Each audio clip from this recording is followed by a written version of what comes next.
Zeeshan biryani hotel शहर की मारूफ और मशहूर होटल। हमारे यहाँ चिकन बिरयानी, तहारी, बघारा दालचा और रुमाली रोटी यहाँ पर उम्दा जायकेदार में दस्तयाब है। हमारा पता रूबरू महमूद गावन मदरसा नियर गावन चौक, बीदर।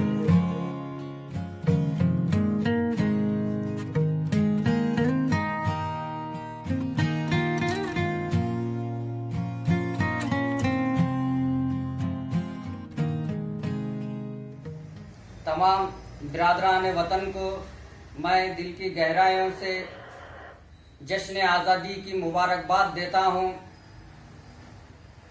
आज से 73 साल पहले हमारे देश वतन अजीज़ हिंदुस्तान को फिरंगियों से आज़ादी हासिल हुई थी।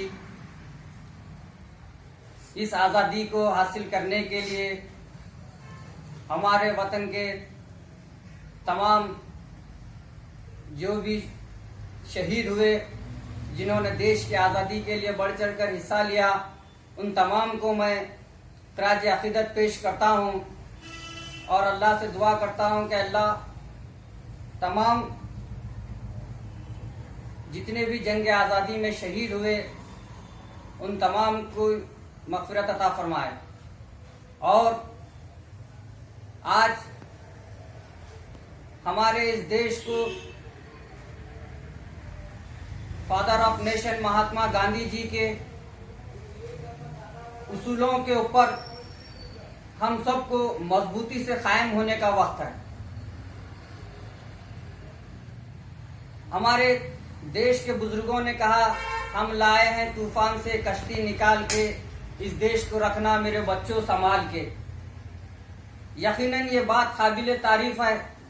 आज मैं हिंदुस्तान के नौजवानों से ये सवाल कर रहा हूँ कि आज हिंदुस्तान के अंदर हम इस कश्ती को सही संभाल रहे हैं? गौर करो, फिक्र करो मेरे बिरादरान वतन नौजवानों। आज इस कश्ती को हम संभालना है। आज इस कश्ती को चंद फिरका परस्त लोग जगह जगह छेद मार रहे हैं। आने वाला हमारा मुस्तकबिल खतरे में नजर आ रहा है। आज यौम आज़ादी के मौके पर मैं ये मैसेज देना चाह रहा हूँ हिंदुस्तान के नौजवानों को कि आगे मुस्तकबिल हमारा है। हमको इस देश की तरक्की और उन्नति की फिक्र करना है। हमको इस देश को फिर से दुनिया में अजीम व तरीन बनाना है, ना कि हम फिरका परस्ती में परेशान रहे। हमको फिरका परस्ती और मजहबी सोच से बाहर निकलना है। हमको इस देश को सारी दुनिया में अफजल व तरीन बनाना है। ये हमारी गौर व फिक्र होना चाहिए।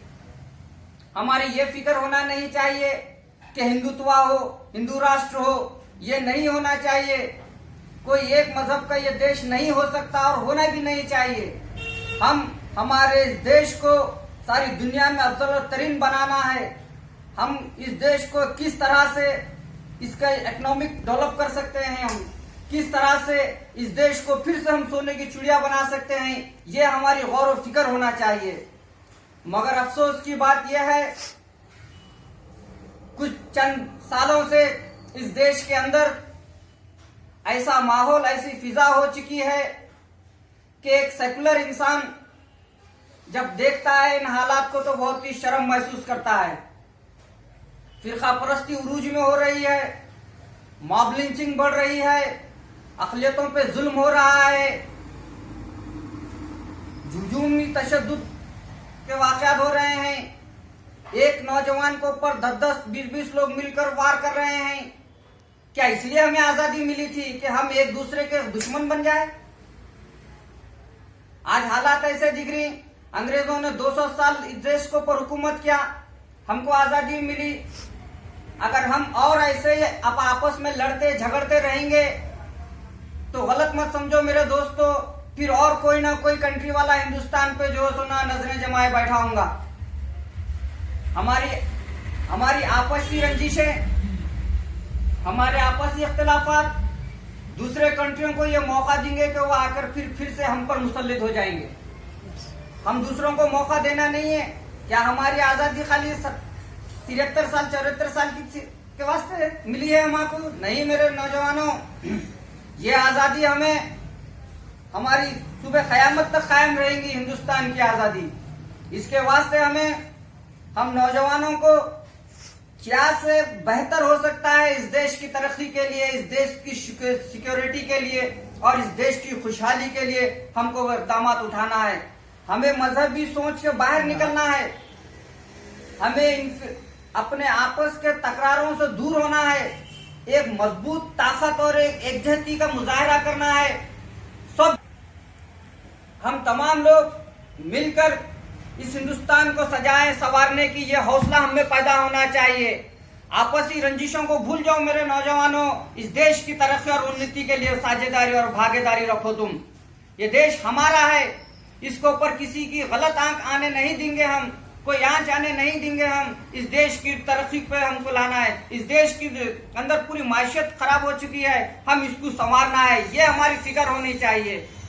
और इस देश के अंदर आजादी हमें मिली है। हर डिपार्टमेंट अपने योगदान सच्चाई से हिंदुस्तान का हर डिपार्टमेंट वाला जो है सुना अवाम के साथ रहनुमाई करे, अवाम के फलाह बहबूदी करे, अवाम की खिदमत करे।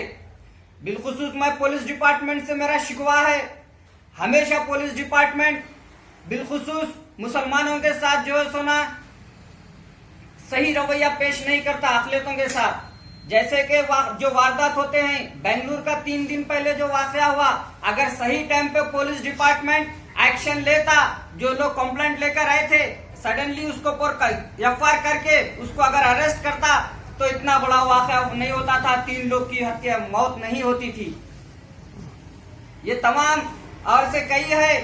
और जब भी जो सुना अगर अक़लियत किसी के खिलाफ कंप्लेंट करने जाता है तो अक़लियतों के रिस्पांस नहीं दिया जाता, मगर अक़लियतों के ऊपर जब कोई कंप्लेंट करता है तो इमीडिएटली अक़लियतों को अरेस्ट करते हैं, उनको ले जाके जेल में डाल देते हैं।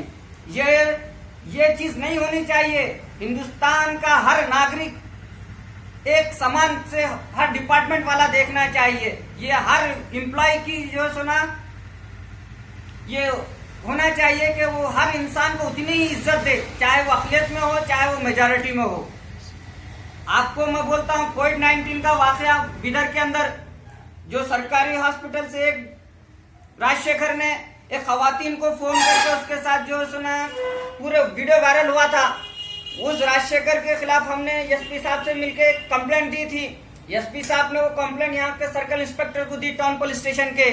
सर्कल इंस्पेक्टर साहब का काम क्या है, एक बार जो सुना हमको बुलाए और राजशेखर को बुलाकर बोले कि ऐसा है, तो राजशेखर साहब बोले हमको भाई कि जो भी है गलत है क्या वो सही है। मैं बोला जो भी है वो लिख के दे दो, हम तो कंप्लेंट करे हैं, मगर उसका जो भी है कानूनी तरीके से काम होगा।